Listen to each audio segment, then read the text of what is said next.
Archiving memories. All right. Now, this type of media that we talking about, we're gonna start. We're gonna start with the media because it is that's gonna be your most strenuous process right there. Like that's gonna take the most time because you may look at that box of old pictures and maybe those old cassette tapes with the videos. You may look at that like, man, this is like, do I really want this? Do I want to keep this picture? But I can give you in your mind just a few different ways to think about it. For example, like I said, with the stock footage, you may have someone in your family who they might could use that as stock footage. Me, for example, I wouldn't necessarily want to use it in my personal work that I'm doing like right here on the show, but I would want to put it together for like a family project or just a collage of old videos and movies together that just bring back that nostalgia for us. So archiving memories. All right, so your tools that you gonna need for today. I don't think I'm gonna have enough room to have archiving memories up there and write the tools and do everything else. So all right, so tools, your tools you gonna need. So for this one, we are gonna stick to, well, I said we're gonna do the media first, so let's go back over here to the media. The media that we're gonna use for this one is just gonna be your pictures, your physical.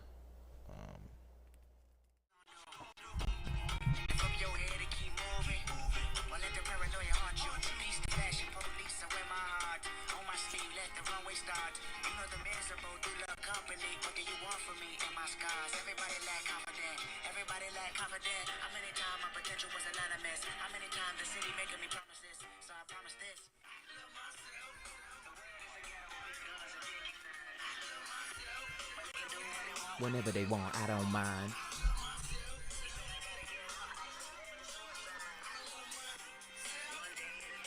Hey, what's happening? How y'all feeling today? Hopefully you're feeling good. Welcome to another episode of Expansion Pack. Hold on, I gotta plug this computer up. I love myself. I can't get down there.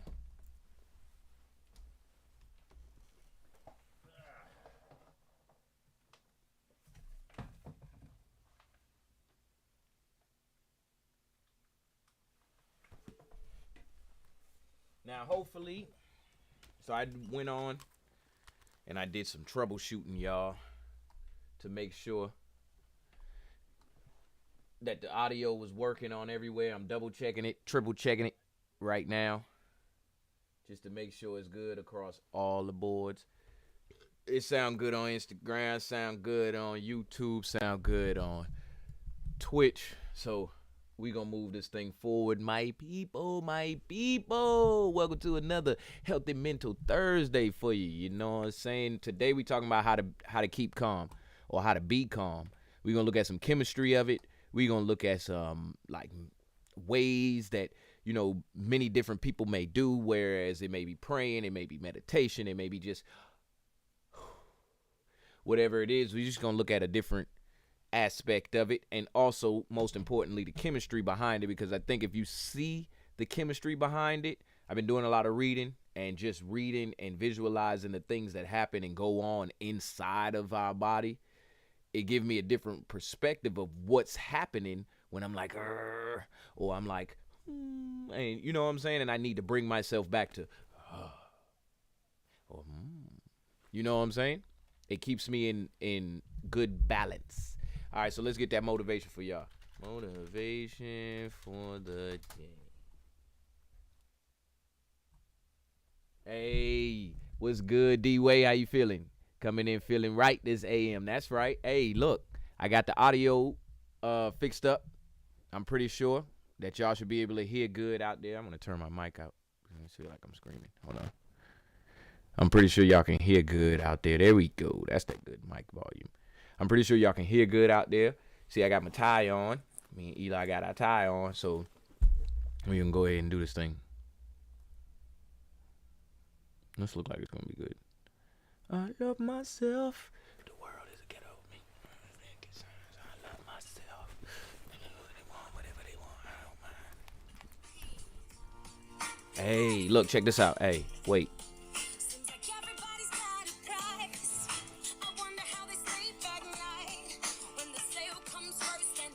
Hey, what's up? What's up? Ari out there on YouTube. He's so serious. That's right. Yeah, I did the troubleshooting before we came on today. Did some tests. Everybody look to the...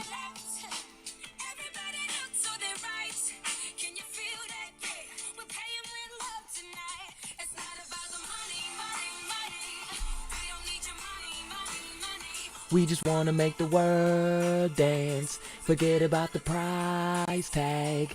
Read about the cha-ching, cha-ching. Yeah! Gonna make the... Alright, y'all, let's get this motivation.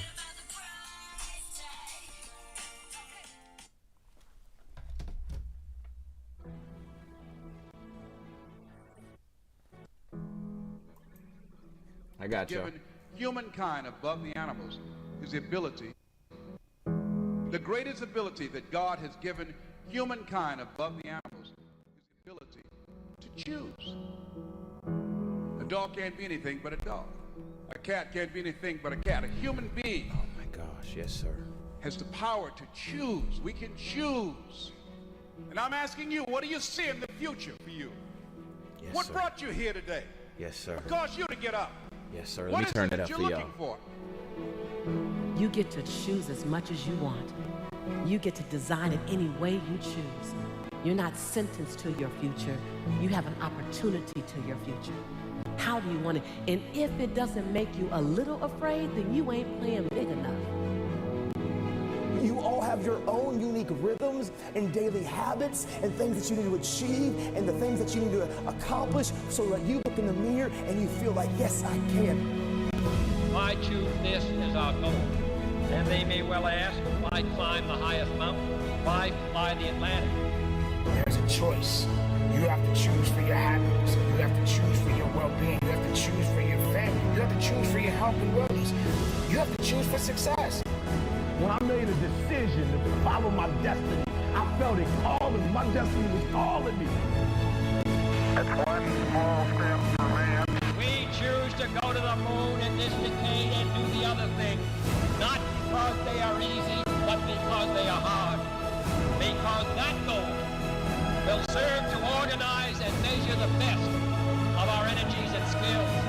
Because that challenge is one that we're willing to accept, one we are unwilling to postpone, and one we intend to win.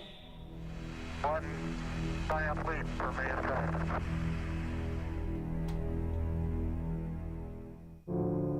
You pushing and you're pushing and you're pushing and you're pushing and you're doing everything right. You're tired, you're exhausted, and ain't nothing happening yet. That word is what you're waiting for. Yet. It's no different because we've messed up, because you fell off the wagon, you've been on alcohol and drugs, and you gave up on life, or you dropped out, or you've been to jail 1 time, 2 times, 3 times, and you really want your dream to happen, and you putting in your work, and nothing's happening yet. I promise you, if you keep pushing, if you keep giving me all your effort, it will happen. It must happen. It can't do anything but move. You can do anything but make progress. But I want you all to understand in saying that word that you all have to stop getting caught up in movement as progress. For some of us, the action of making progress is progress. Yes.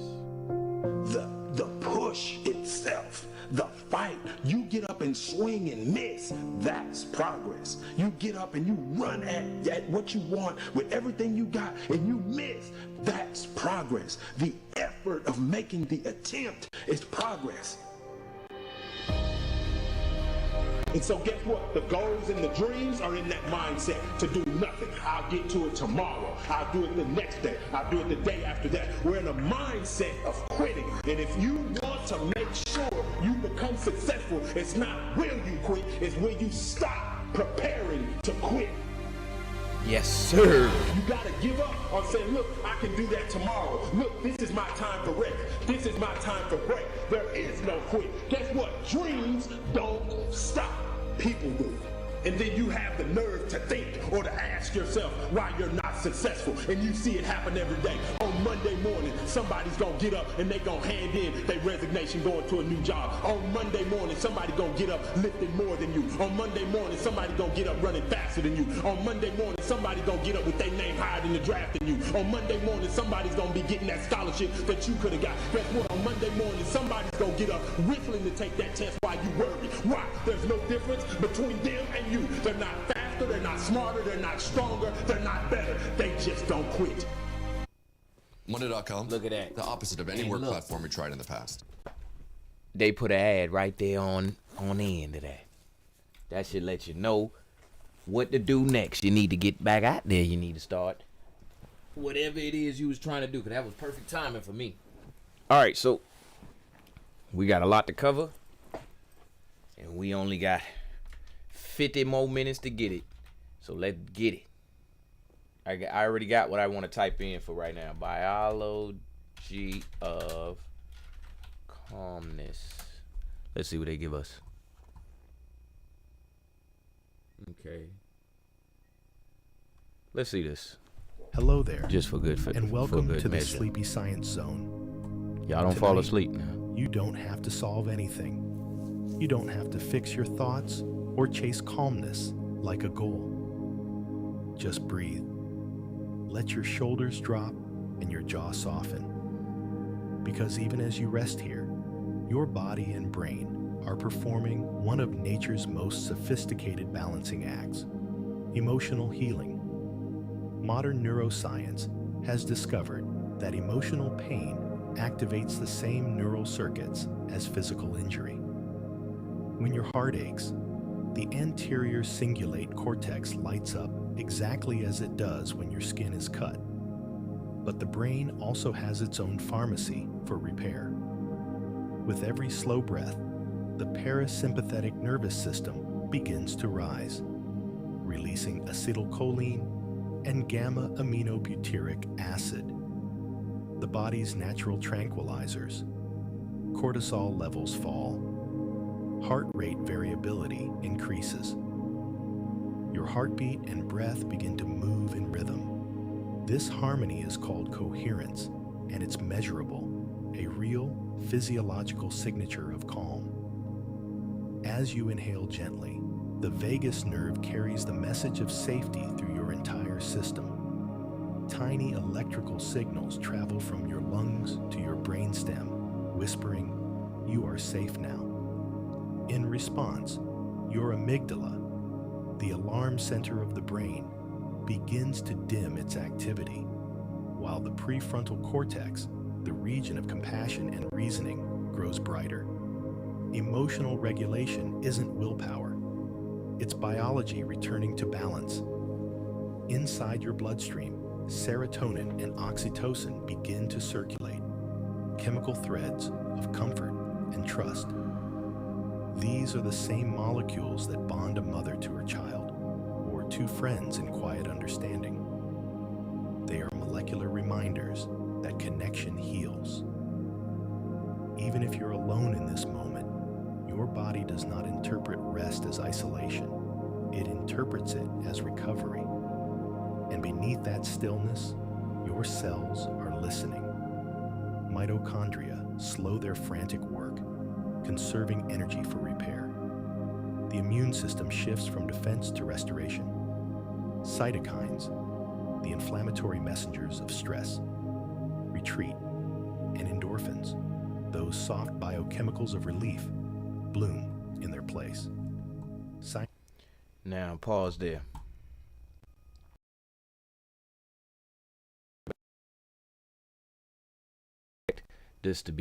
I ain't expected to be this good. this one particular. I thought we was gonna have to find and piece it together. Tell me that's not what you needed to hear in any moment. This could have been yesterday. It could have been tomorrow. But tell me this is not what you needed to hear. The way that it works. Not that it's working. Not somebody tell you, visualize that you are doing. You need to hear the cytosine and the cortisol levels drop from the prefrontal cortex and the amygdala, the alarm system of the brain and body. You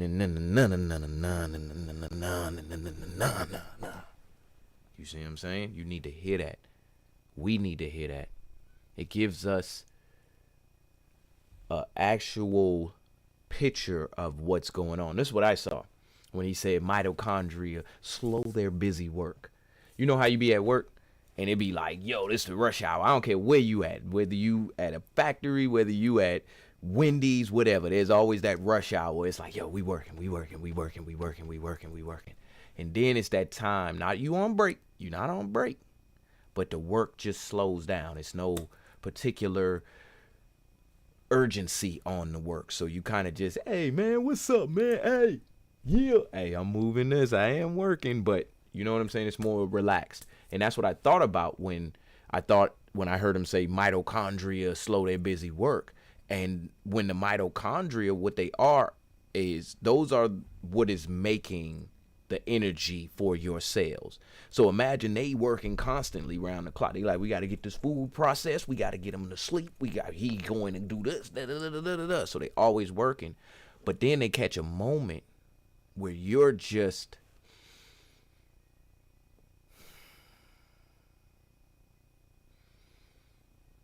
now we know that only took about 2 seconds. But inside your cells, that 2 seconds could be a week off right now. We taking a week off. We gave us a week off. You feel what I'm saying? Y'all stay here for this shift. I'm going to be back. I'm going to hold him down. I'm going to come back and go see the family. You know what I'm saying? That's how I visualized it inside of my cells. Just relaxed, calm. Even sleep now, it looks different. All right, let's go back to that. Scientists have measured this transition. I think I'm gonna start cutting carbs. I need to drop my belly fat. Here's the most interesting weight loss fact I learned in the last decade. A single session of deep breathing can lower blood pressure and alter gene expression, linked to resilience within minutes. So as you lie here, breathing softly, you are not doing nothing. Exactly. You are participating in a deeply ancient ritual. Yes, sir. The body remembering how to feel safe again. Emotional healing is not about forgetting or forcing happiness. Yes, sir. It's about letting the nervous system recalibrate to its natural tempo, the rhythm of life itself. Take one more slow breath. Inhale, calm. Exhale, release. Feel the warmth in your chest spreading gently outward. Somewhere inside that quiet motion, a symphony is playing. Neurons rewiring, hormones harmonizing, the heart and brain finding each other again. That is the science of calmness. That is the beginning of healing. As you continue to breathe softly, notice how your body begins to shift beneath the surface. The muscles of your chest expand and contract like waves moving across a quiet shore. Inside, something extraordinary is happening. A transformation that physiology calls homeostasis, the natural tendency of all living systems to find balance. When you exhale, your diaphragm rises, pressing lightly against the heart, slowing its rhythm. This single motion activates the vagus nerve, the longest nerve in your body, which extends from the base of your brain to nearly every organ in your chest and abdomen. It's your biological bridge between I did not know that. Mind and body, carrying calm wherever breath travels. For most of the day, the sympathetic nervous system keeps you alert. Your heartbeat quick, your muscles ready, your blood pressure high. It's the circuitry of survival. But as you lie still, breathing deeper and slower, that system begins to yield to its quieter counterpart, the parasympathetic system, the network of repair. It tells your adrenal glands to pause, your blood vessels to open, your digestion to resume. Within minutes, oxygen absorption rises, carbon dioxide levels balance, and brain waves begin to slow from busy beta to gentle alpha, the same frequency found in meditation and early sleep. Neuroscientists have recorded this shift through electroencephalography, or EEG. A person who breathes at 6 breaths per minute enters measurable coherence between respiration, heart rhythm, and neural oscillation. It's as if the body, mind, and heartbeat are finally speaking the same language again. This synchronization doesn't just calm emotion, it physically alters brain chemistry. In this state, dopamine levels stabilize, improving emotional control, while gamma waves, the rapid frequencies tied to integration and clarity, begin to pulse across hemispheres. Every slow breath is a signal. I am safe. The immune system listens too. Inflammation markers like interleukin-6 and C-reactive protein drop as parasympathetic tone increases. Even the gut, home to trillions of microorganisms, responds, producing short-chain fatty acids that soothe the intestinal lining and influence mood through the gut-brain axis. Psychoneuroimmunology, the field studying these connections, shows that tranquility isn't just felt. It's measurable in blood, hormones, and gene expression. In moments like this, your breath becomes medicine, not metaphor, but molecular reality. Each exhale. Yo, I don't know about y'all, but this is amazing. Didn't expect to be right here today, but let's go. Releases traces of carbon dioxide. It's like this. Your breath becomes medicine, not metaphor, but molecular reality. Each exhale releases traces of carbon dioxide that guide blood pH back to equilibrium. Each inhale floods your bloodstream with oxygen, giving mitochondria the fuel to repair tissue and synthesize energy. Your heart listens closely, adjusting its pace so that each pulse flows in sync with your breathing cycle. A dance biologists call respiratory sinus arrhythmia, the very rhythm of What? A dance biologists call each pulse A dance biologist called flows in sync with your breathing cycle. A dance biologists call respiratory sinus arrhythmia. respiratory sinus arrhythmia. Now, before we go further, because y'all know I can't just, this is my show, so I can't just play the video that somebody else made. I gotta say this. This is what you can do now. You ever seen a video or ad? It's probably gonna be an ad that come up later that tell you your dog got fleas, your dog got this. Let me tell you how to get rid of it in one easy trick. But first, let me show you why your dog has this. Your dog has this because I've been talking for 3 minutes and haven't told you anything. So what I mean is, what we watching on this video right now, it started off as and then slowly I done got into,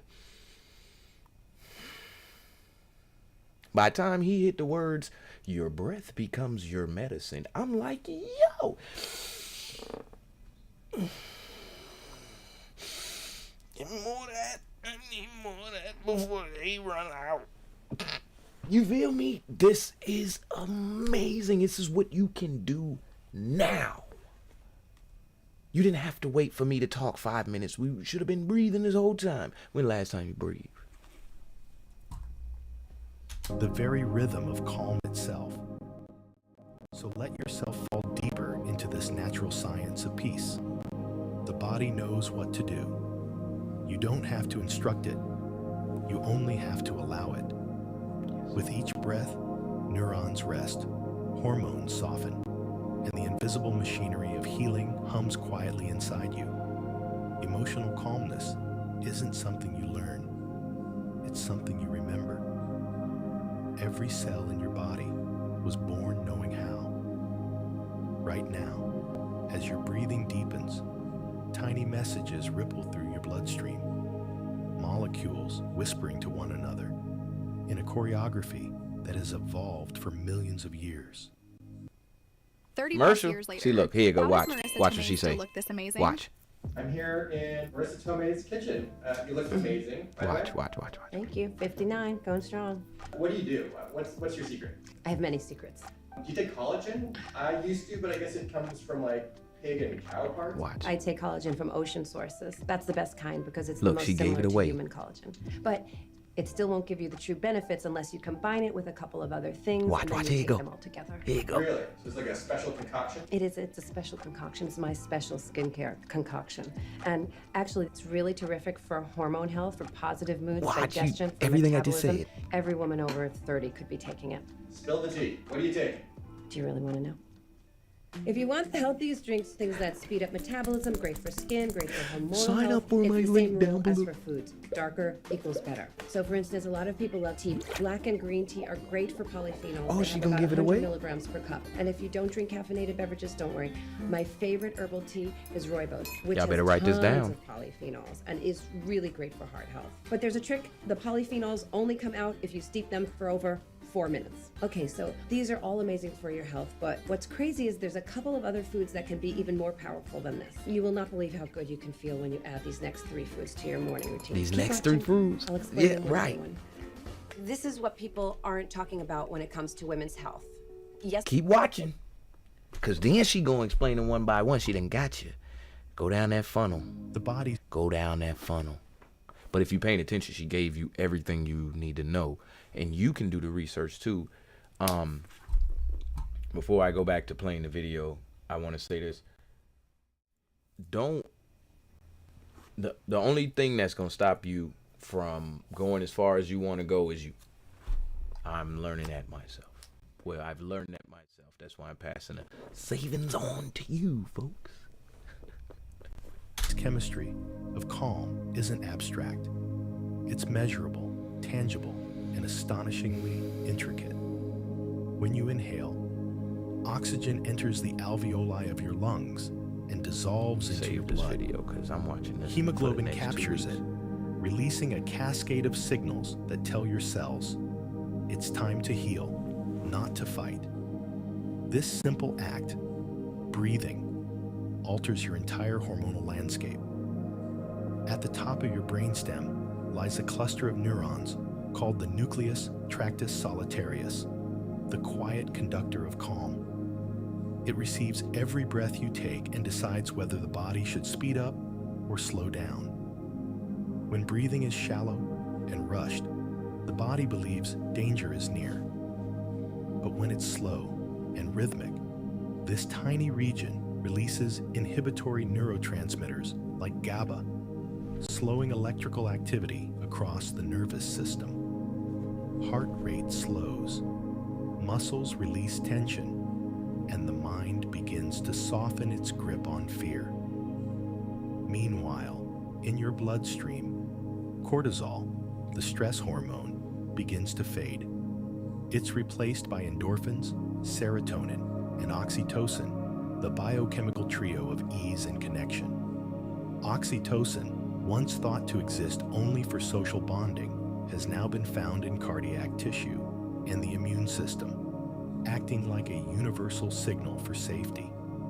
When oxytocin rises, the heart's rhythm becomes more coherent and blood vessels expand, a literal opening of the body. Researchers at Stanford and Harvard have shown that during periods of rest, Genes associated with inflammation are downregulated, while those promoting tissue repair are activated.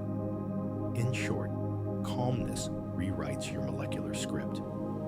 Inside the brain, the amygdala, that small almond-shaped alarm valve, begins to quiet. Functional MRI scans reveal that when people engage in deep, rhythmic breathing, the amygdala's activity decreases while the prefrontal cortex, the center of emotional reasoning, strengthens its connections. This isn't imagination, it's neuroplasticity in motion. Each moment of calm lays down new synaptic pathways that make the next one easier to reach. The more often you rest, the more efficiently your brain learns how to return to peace. I'm a doctor. All right, watch. and They my gonna sell passion us a is to commercial alleviate again. arthritis Watch. pain using nothing. Look, I want to relieve your arthritis pain, and I know how to do it. Sign up at my link down below. But natural methods. Can you guess the top 3 foods that I would recommend you to eat? The first one is olive oil. It has Okay. a compound called oleocanthal, Y'all pay attention now. which has a similar effects Pay to attention. anti-inflammatory meds like ibuprofen, which helps keep your joints healthy, flexible, and pain-free. The second is blueberries. Blueberries are loaded with antioxidants, vitamins, Y'all and better pay minerals, attention. which are essential to help our body soothe joint pain. And the third one is pineapple. Just like olive oil, this juicy yellow fruit has significant anti-inflammatory effects. It's all thanks to the enzyme it contains called bromelain, which several studies show is effective as a treatment for joint pain and arthritis. However, if there's something I've realized after 20 years of treating people with joint pain, is that you need to stop damaging your joints before you can repair them. Otherwise, it's like trying to fill a leaky bucket. You can't put water in until you patched up the holes. That's right. That's And my after man, working with Dr. thousands Brian. of patients and hundreds of hours of research, my realization is that if you want to stop damaging your joints, you have to stop eating 5 specific foods. Yep. 5 foods that can Let's see skyrocket what he your got. inflammation levels, make your joints burn, and take a massive Let's see toll what we on your got. body. That's why I've decided to create a free presentation. Oh, he ain't with show it 4 to us. other Watch. arthritis experts where we reveal Here we go. Where the we 5 reveal worst foods for right. arthritis. And without realizing it, I bet Right. you're eating at least 3 of them every single day. Give me one. Not only that, but the #1 worst food for arthritis is actually a health food. Can you believe that? If you want to find out what the 5 worst Yeah, foods for arthritis click on my are, link. simply click or tap the button on your. All right. We'll tap the button. And brain Skip. are also how to return. The more often you rest, Y'all go to him if y'all the want to more find out. efficiently your brain learns how to return to peace. Your heart and brain are also exchanging electromagnetic information through a phenomenon known as heart-brain coupling. When you breathe slowly, the heart sends signals upward through the vagus nerve that directly influence the brain's emotional centers. Scientists at the HeartMath Institute have measured this coherence. Heart rhythms become sinusoidal, brain waves smooth, and emotional distress dissolves into physiological order. It's as though your heartbeat becomes the metronome of serenity, guiding your entire body back into tune. In this gentle rhythm, every cell listens. Mitochondria produce energy with less oxidative stress. Endothelial cells lining your blood vessels release nitric oxide, relaxing the circulatory system. Even your DNA responds. Telomeres, the protective caps of chromosomes linked to aging, shorten more slowly when the body lives often in this calm. So, as you breathe quietly, remember, tranquility is not the absence of activity. It's the alignment of everything inside you moving together in harmony. Yes, sir. It's chemistry turned into poetry, science transformed into softness. Yes, sir. Every breath you take right now is a molecular promise. You are safe. You are healing. You are home. Somewhere deep in the folds of your brain, a slow transformation is unfolding. The neurons that once fired in patterns of tension are learning a different rhythm. Emotional healing is, in essence, neuroplasticity, the ability of the nervous system to rewire itself toward balance. Each calm moment you create is a gentle electrical training session for your mind. The more often you return to stillness, the more your brain adopts it as its baseline. Inside the limbic system, the emotional core, networks of neurons that once clung to memories of stress begin to weaken. Simultaneously, new connections form between the prefrontal cortex and the hippocampus, creating stronger regulation over emotional memory. This isn't suppression, it's integration. The brain is learning to hold experience without reliving its pain.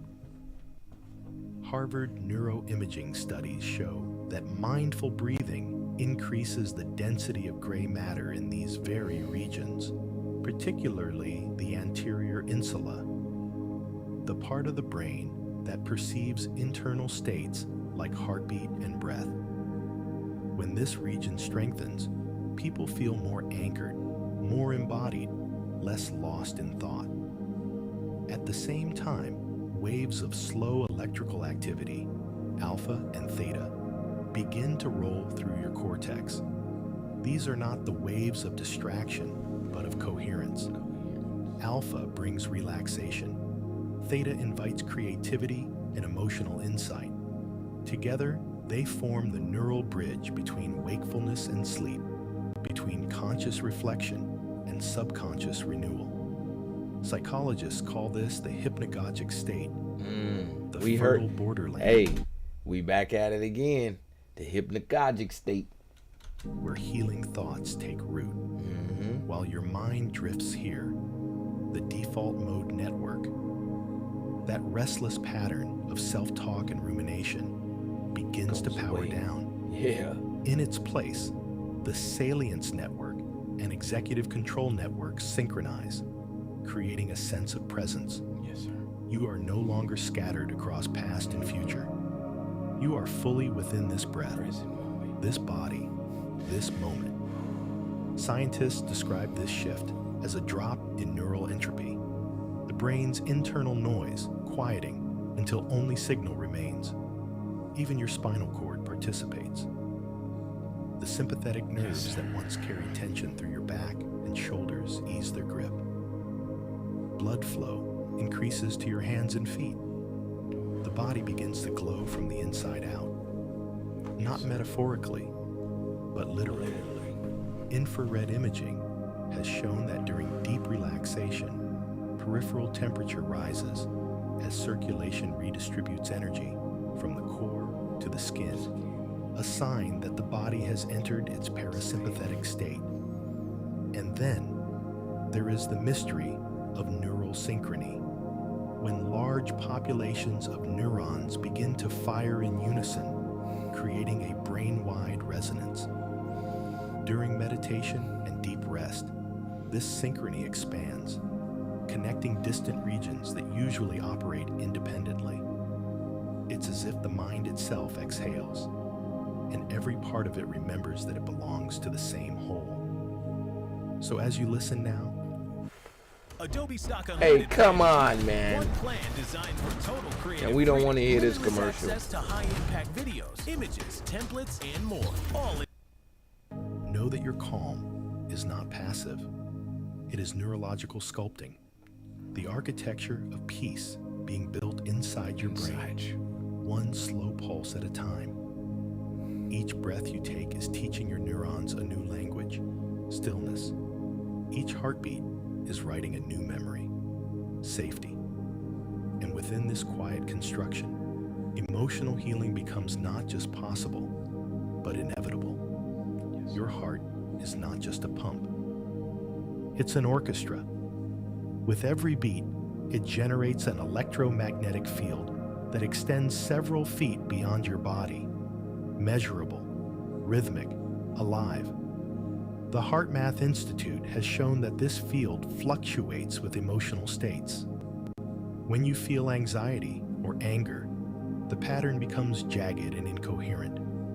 But when you breathe slowly, when you allow kindness or gratitude to rise, the pattern smooths into beautiful sign-like waves. This is heart coherence, a phenomenon where emotion, biology, and electromagnetism meet in harmony. Physiologists have found that this electromagnetic rhythm doesn't stay confined to the heart.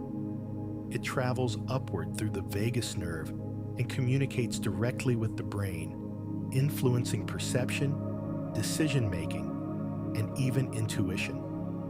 When the heart is coherent, the brain's alpha and theta waves align with it, creating a feedback loop of calm. Studies using magnetoencephalography, a technique sensitive enough to detect the brain's faint magnetic signals, show synchronization between cardiac and cortical fields during meditation. In essence, your heart and brain begin to share the same tempo. The heart's 40,000 intrinsic neurons, known as the cardiac nervous system, function almost like a small brain of their own. They can sense, remember, and learn. When you rest, they slow the heartbeat naturally, allowing the sinoatrial node, your internal pacemaker, to follow the rhythm of breath rather than the demands of stress. At this point, the baroreceptors in your arteries detect the gentler flow and send messages of safety back to the brainstem. It's a loop of peace. Breath calms heart, heart calms brain, brain calms thought. Within this calm, something else happens. A shift in heart rate variability, HRV, the tiny changes in time between heartbeats. High variability isn't chaos, it's resilience. It means your body can adapt fluidly to change. Studies show that people with high HRV experience fewer symptoms of depression and anxiety and recover faster from emotional stress. Variability. Each time you breathe in coherence, you're not just relaxing. You're training your nervous system for flexibility, for grace under pressure. The electromagnetic field of the heart also interacts with those around you. In controlled laboratory studies, the heart rhythms of two people sitting near each other tend to synchronize, especially when one is in a coherent, peaceful state. Calmness, it turns out, is contagious, not just psychologically, but physically, measurable in microvolts per meter. Emotional healing radiates outward like light. So as you breathe, imagine your heart as a small sun, pulsing gently, sending waves of harmony through every cell. Each beat is a signal of life, of intelligence, of forgiveness. Every time it expands, it tells your entire being, you are safe, you belong, you are part of a rhythm that moves the stars. The science of calm isn't just inside you, it moves through you, out into the quiet air, into everything that listens. As your heartbeat settles into rhythm, your endocrine system begins its subtle, elegant dance. Each gland plays its part in composing the chemistry of peace. The hypothalamus, the command center deep in your brain, senses safety and whispers to the pituitary gland, stand down. The pituitary, in turn, signals the adrenal glands to ease their output of cortisol and adrenaline. This shift, known as the hypothalamic pituitary adrenal, HPA, axis downregulation, is the biological hallmark of emotional recovery. When stress hormones fade, other messengers rise to take their place. Serotonin, often called the molecule of contentment, increases in both the brain and the gut, regulating mood and digestion. Marshall, what they selling us now?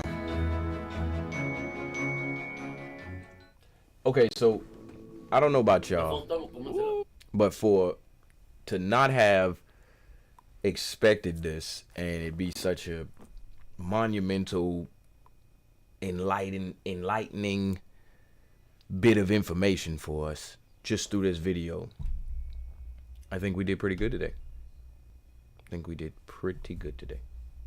Ooh, I'll be touched. DayZ, they trying to get me back to play DayZ.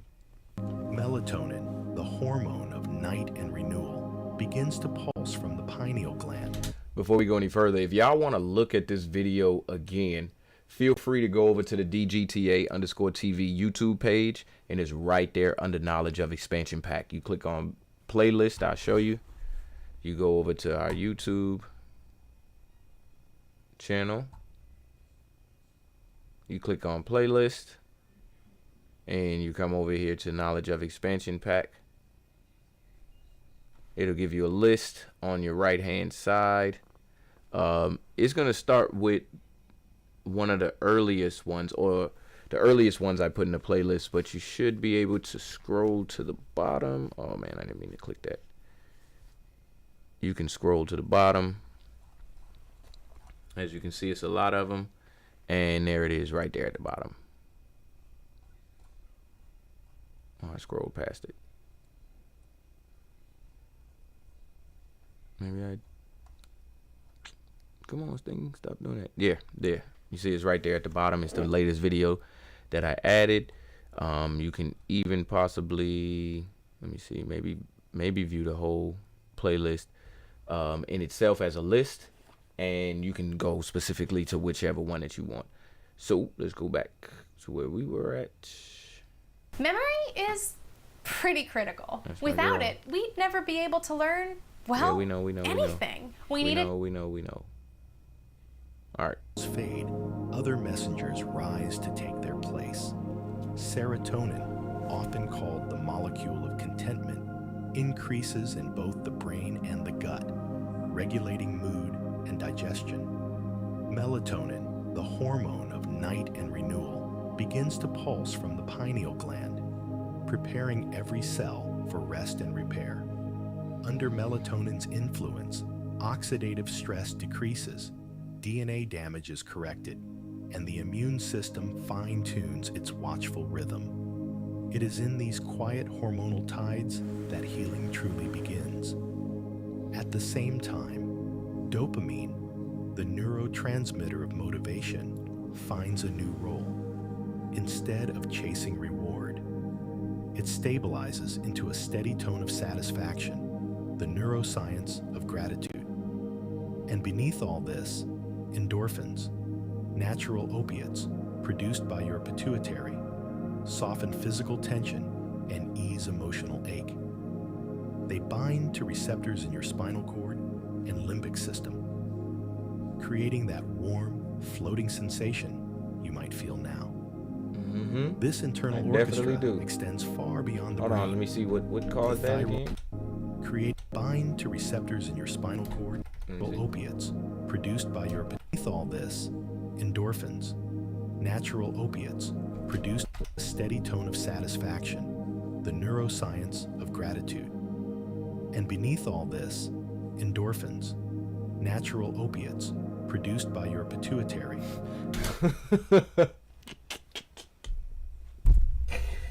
Y'all, I'm telling you. Hold on, man. We about to end on this. Well, we gonna listen to some more, but we gonna end on this. I ain't saying no more. Y'all gotta speak another language, all right? I think I'm gonna dedicate a day out of the week to just learning new words, or to focus on one language for a whole month, and then we gonna move on, cause this is hilarious, yo. So it releases endorphins. We're gonna go in the door. I don't know what the fins part, who cares? But endorphins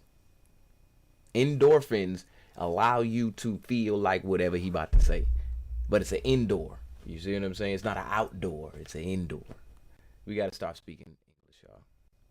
It's getting to me. It's really getting to me, because nothing explains nothing, but it explains everything.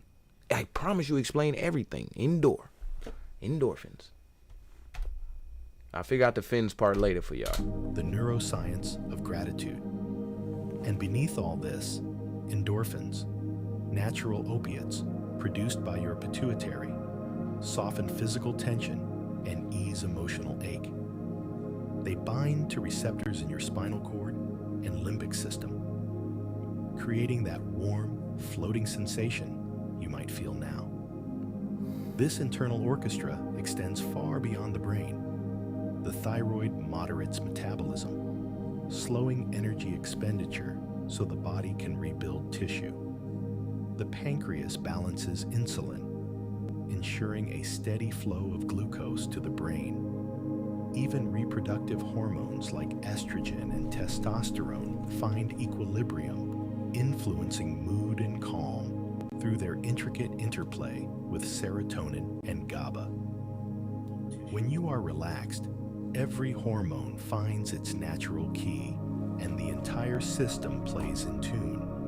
Why did I see none of Modern these research in in psychoneuroendocrinology reveals that these hormonal shifts don't just affect mood. Well, I mean, I ain't see these chats until just now. Hold on.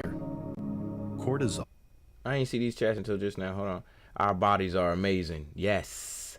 And then got him. Yeah. This is why when we hear about them cloning and taking certain things away from cells, make it scary. We're gonna talk about that too. We'll talk about that on Tech Tuesday. Let me write that down on a sticky too. We'll talk about that on Tech Tuesday, because I was having just small conversations with y'all about it, but we ain't did nothing official here on Expansion Pack. So hold on, we'll talk about genetic engineering Tech Tuesday.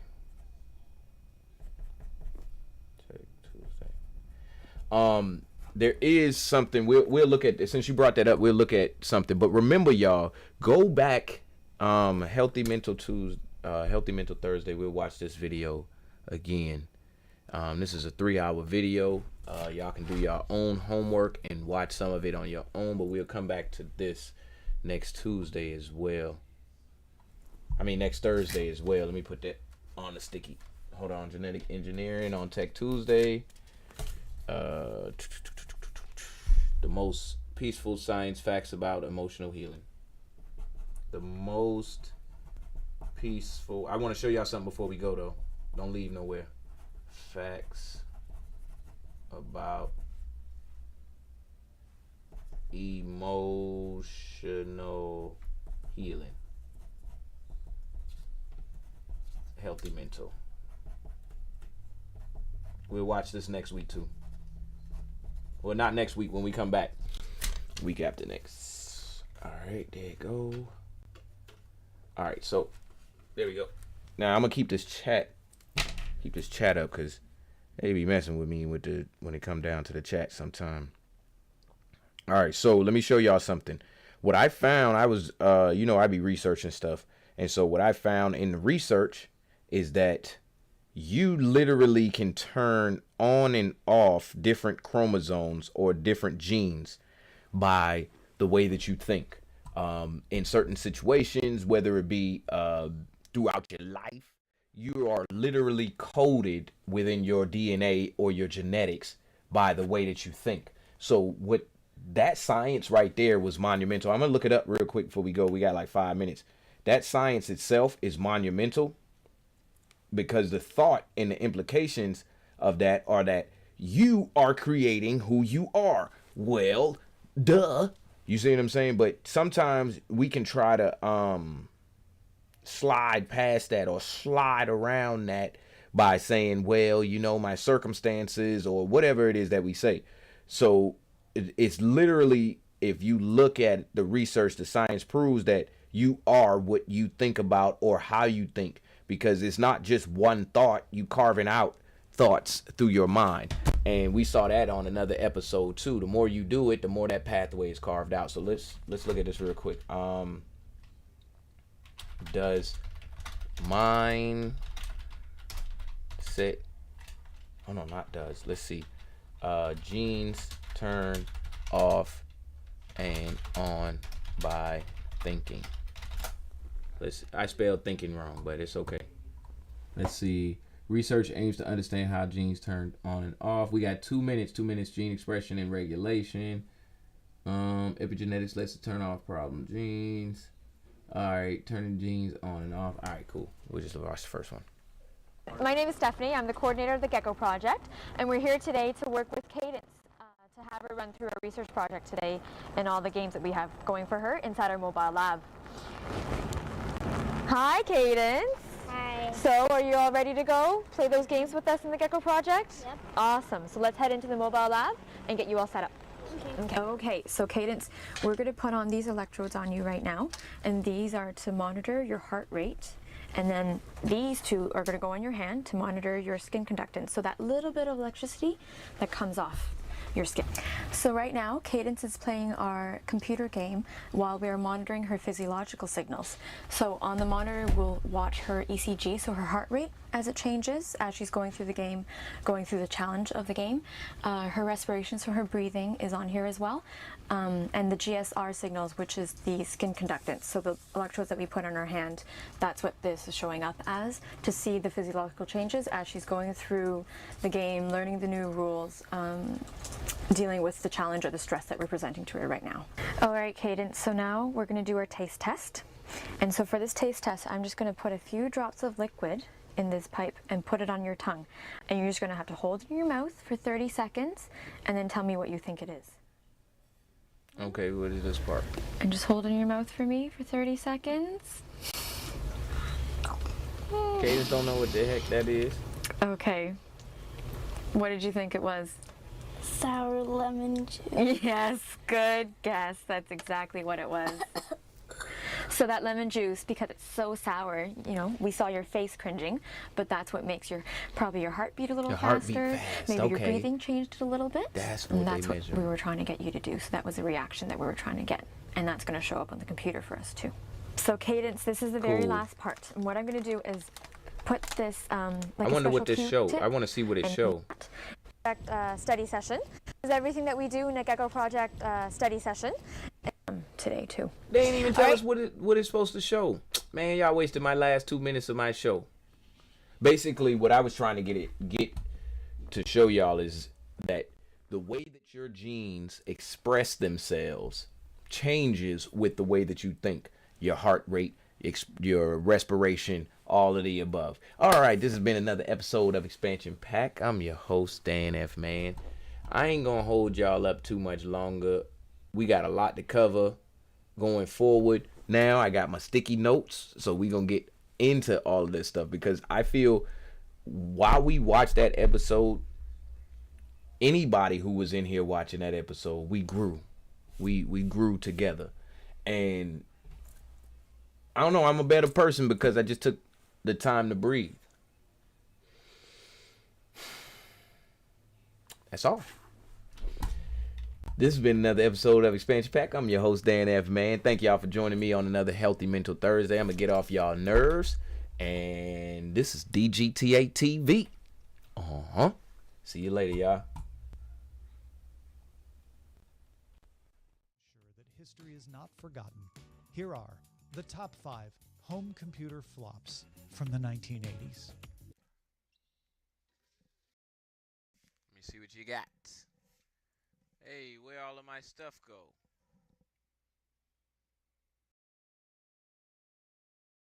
Why everything freeze? I'm Tom Merritt from Daily Tech News Show with the top 5 biggest IBM's PC Junior. In 1982, Big Blue was at number 5, IBM's PC Junior. In 1982, Big Blue was riding high on the success of the IBM PC, the IBM personal computer, which was launched the year before. But although the PC was great for bringing work home, it wasn't great with games or helping with the kids' homework. Enter the PC Junior in 1984. It had enhanced graphics, better sound, it used cartridges and had joystick ports, just like that Atari 2600 your kids loved. Too bad the IR wireless chiclet keyboard was hard to type on, and too bad the stick enhanced graphics, better sound, it used cartridges and had joystick ports, just like that Atari 2600 your kids loved. Too bad the IR wireless chiclet keyboard was hard to type on, and oddly, it wasn't always compatible with your PC software. Sales disappointed, and IBM discontinued it a year later. Coming in at number 4, Apple's Lisa. Before the Mac, there was Lisa. Steve Jobs saw the Xerox Alto, and in 1978, Apple began development on a personal computer with a graphical user interface and a mouse, just like the Alto. 5 years later, in 1983, Apple launched the Lisa. Now, sure, it sold for the price of a new car and had limited software availability, and unreliable floppy disks, and underwhelming performance. But hey, 10,000 people bought one anyway over its 2 years of availability. By comparison, the original Mac sold 70,000 units in 6 months. Up to number 3, the Apple III. Yes, 3. The Apple III was supposed to do for business what the Apple II had done for education. It featured a faster processor, better audio, higher resolution display capability, and a keyboard that had upper and lowercase character support. But it also came with stability issues because of overheating. Its poor market performance forced Apple to... So, let me get this straight. Instead of going out and buying a house, well, not a house, but instead of buying clothes and shoes and doing all that stuff, if you buy your kid a computer, this device here, one time, they can take the stuff that's in their mind, store it, remap it, shape it, and create more money for you than you've ever imagined. It's got to be strong enough to withstand and use the knowledge, though. Delay the retirement of the Apple II, but it wasn't a total loss. Elements of its SOS operating system found its way into the Macintosh file system, ProDOS, and the Apple IIgs operating system.